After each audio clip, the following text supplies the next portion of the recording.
tergantung kondisi, tergantung posisi. Umpamanya di sini alam taro kaifa fa'ala rabbuk, tidak rabbak. Rabbuk ini sebagai pelaku dibaca bu, kalau sebagai objek dibaca ba. Kalau ada ila menjadi rabbi. Begitulah bahasa Arab itu. Umpamanya alhamdu, innal hamda bil hamdi. Allahu, innallaha lillahi. Tidak boleh membaca lillahu atau lillaha. Jadi orang yang sudah lancar berbahasa Arab tanpa salah, itu betul-betul merupakan karunia dari Allah. Sehingga refleks, dia berat lisannya mengatakan innallahu, ringan kalau mengatakan innallaha, karena itu yang benar.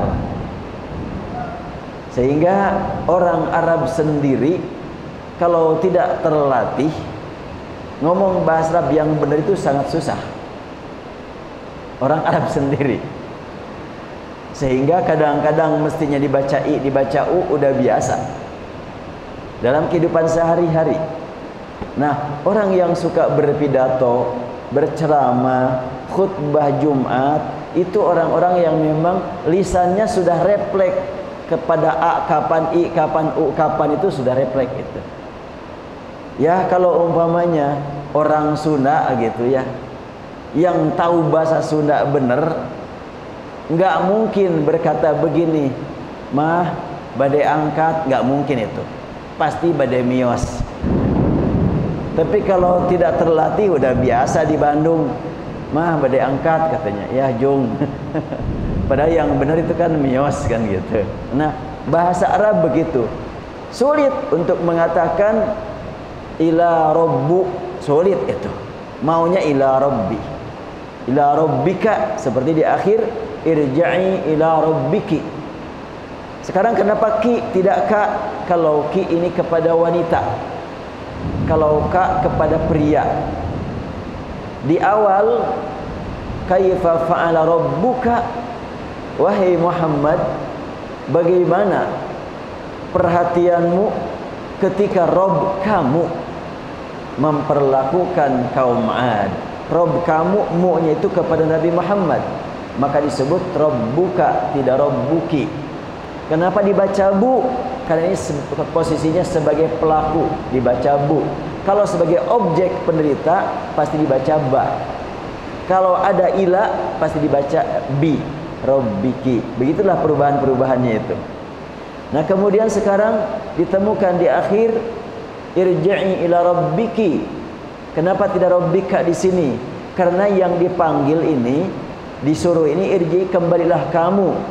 Siapa yang dimaksud dengan kamu di sini? Bukan Nabi Muhammad, tetapi an-nafsul mutmainnah. Nafsul mutmainnah ini dalam posisi bahasa Arab itu dianggap sebagai wanita. Kan ada maskulin, ada feminim ya. Nah, dalam bahasa Arab sangat perhatian masalah itu. Bahkan panggilannya pun ya ayyatuha. Kalau kepada laki-laki ya ayyuha. Kepada perempuan ya ayyatuha. Ya ayyatuhan nafsul mutmainnah, irji'i ila rabbik, tidak ila. Kalau kepada laki-laki irji' ila rabbika, radiyan mardiyya. Kalau laki-laki, karena perempuan irji'i ila rabbiki radiyatan mardiyatan. Fadkhuli, kalau kepada laki-laki fadkhul. Kalau satu, kalau banyak fadkhulu. Di akhir juga wadkhuli jannati. Kalau laki-laki wadkhul jannati. Wallahu a'lam. Enggak, masih ada lagi? Ya, silahkan.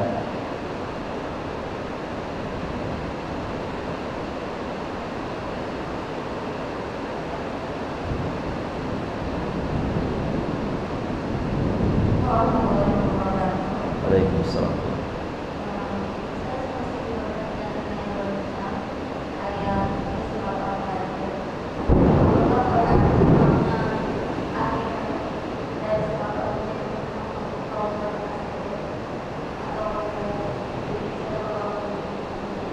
Kurang jelas, diulang. Ya, masih berkaitan dengan doa atau dari itu ya. Ya. Adanya dari susunan kalimat itu menunjukkan doa gitu. Apakah berarti makna ayat itu kalau saja? Ya.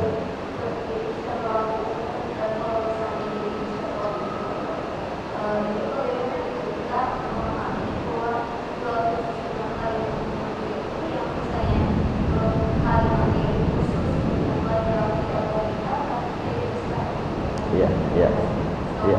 Waalaikumsalam warahmatullahi wabarakatuh. Dalam bahasa Arab banyak sekali anggota-anggota badan dalam diri laki-laki atau perempuan disebut perempuan.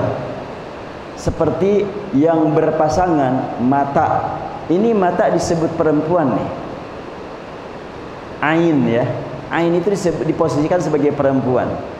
Sehingga pemanya mata menangis, ainun tabki. Kalau laki-laki ia beki, kalau perempuan tabki. Ainun tadma, mata meneteskan airnya, itu tadma'u, tidak yadma'u. Kemudian nafs, jiwa manusia, nafsu manusia, baik laki-laki atau perempuan disebut sifat sebagai perempuan. Jadi ya ayyuhatan nafsu itu ditujukan kepada semua diri manusia, baik laki-laki ataupun perempuan. Dan di dalam surat An-Nisa ada kalimat ya ayyuhan nasu taqu rabbakumul ladzi khalaqakum min nafsin wahidah. Kalimat wahidah itu menunjukkan wanita. Kalau laki-laki wahid. Nah, Allah Subhanahu wa taala memanggil manusia, wahai manusia, bertakwalah kepada Allah yang telah menciptakan kamu dari satu nafs, nafsin wahidah. Ini Adam ini dari nafsin wahidah itu. Hawa dari nafsin wahidah, semua kita dari nafsin wahidah, dari wanita. Posisinya secara kedudukan bahasa itu nafs itu diposisikan sebagai wanita. Berarti kalau begitu laki-laki keluar dari wanita kan? Wanita juga keluar dari wanita. Dan Allah Subhanahu wa taala menyebut nama-nama dalam Al-Qur'an, ya ada yang memang posisi laki-laki, posisi wanita, itu sudah menjadi kebiasaan orang Arab juga. Sehingga pas Al-Qur'an turun, orang Arab tidak merasakan ada sesuatu yang memang aneh, tetapi kagum terhadap susunan kalimat yang begitu menakjubkan, yang begitu tinggi. Itu aja ya. Ya, mangga di bapak-bapak ya silahkan.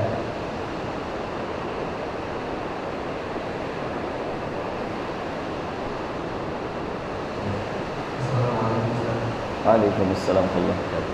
Mau menanyakan tentang hukumnya doa bersama-sama yang amin gitu. Doa bersama ya. Doa bersama-sama.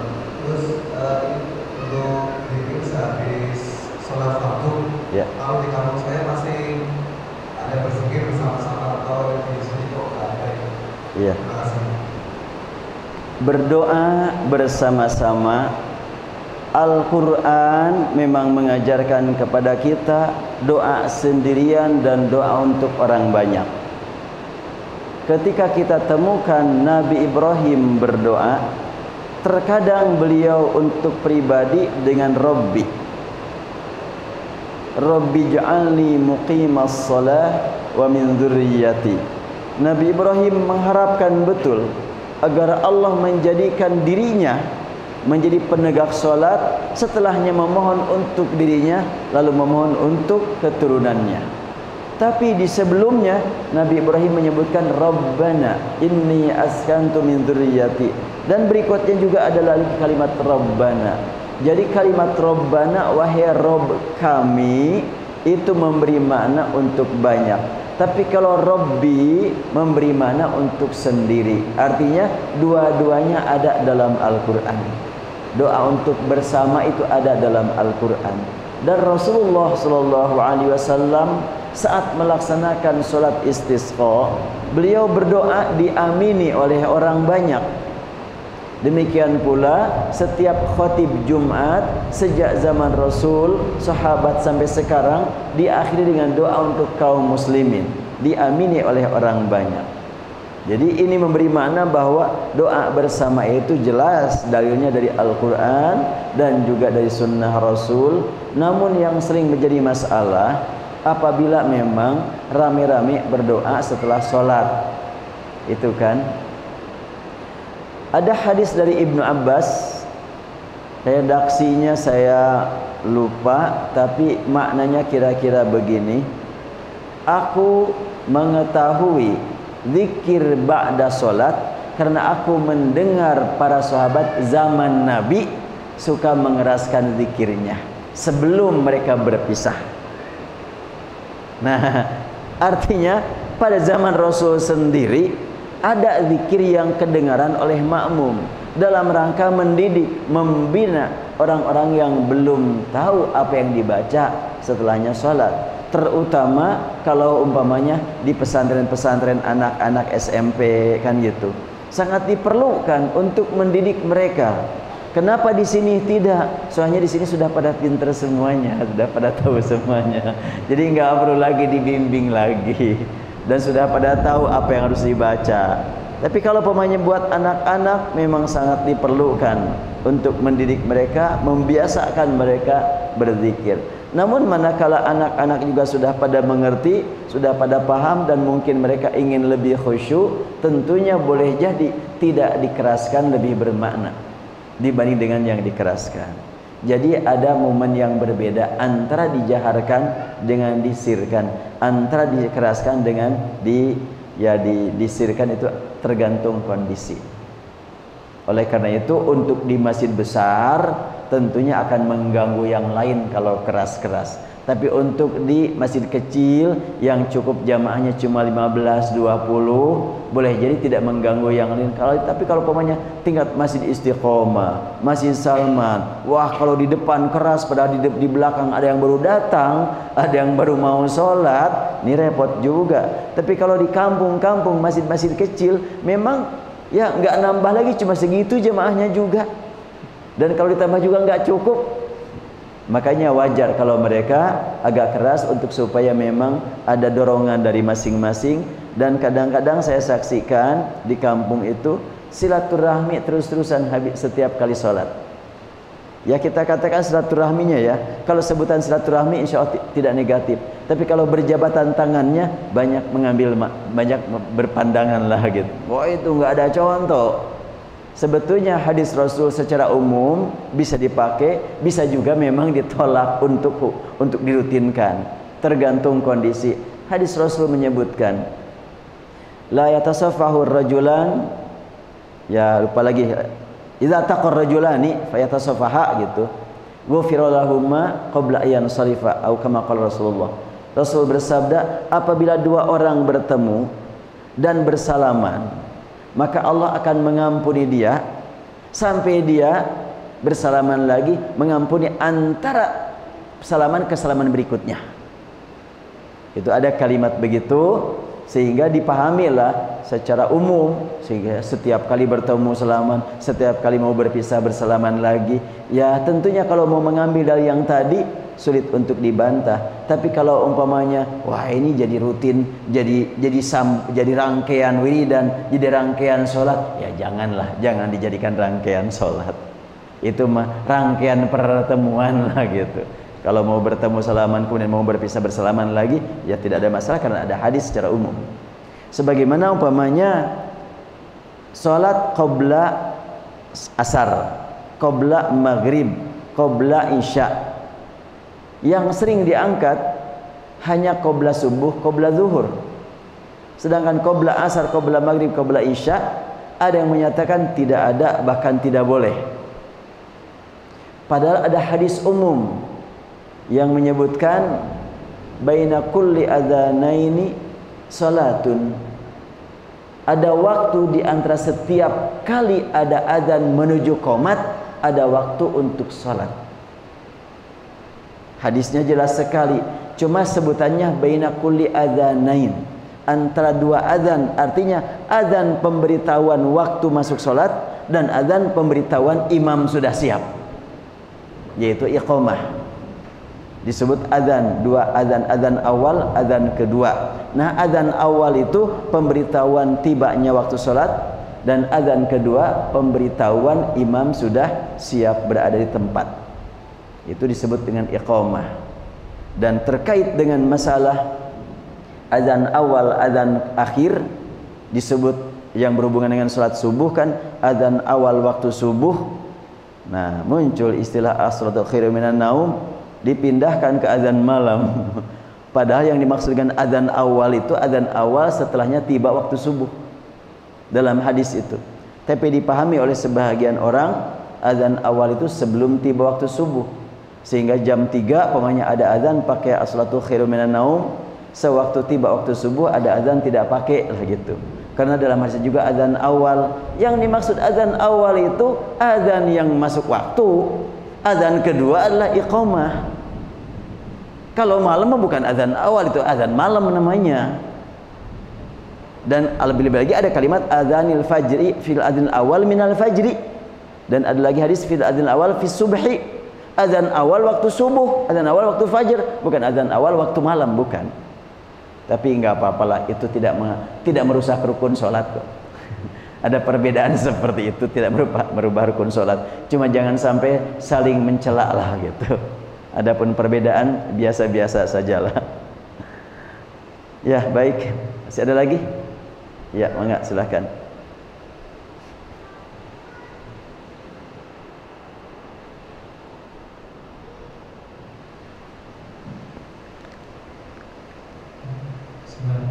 Ustaz mau bertanya tentang amalan yang bagi sebagian umat muslim itu dikhususkan di pertengahan bulan Sya'ban. Ya. Kayak ada sholat tasbih, terus puasa khusus, kita belajarnya.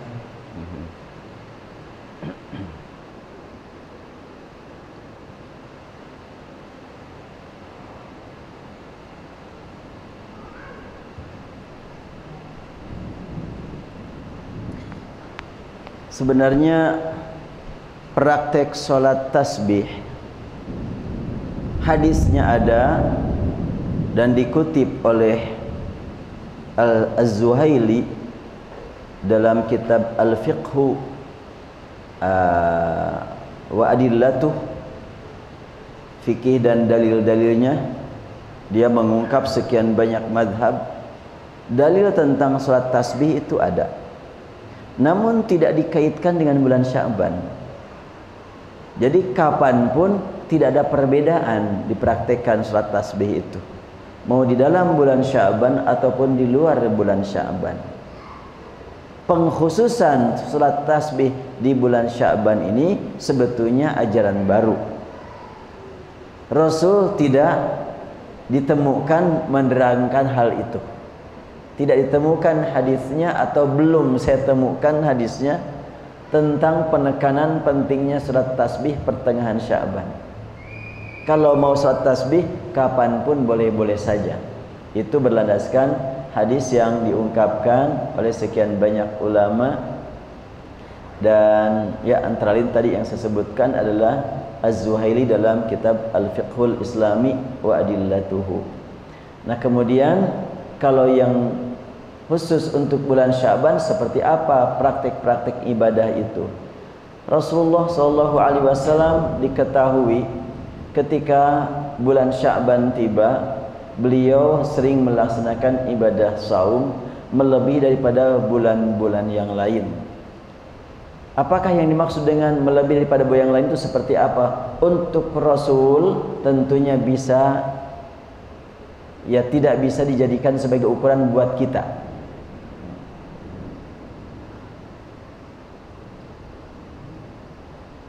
Kita perhatikan hadis ini.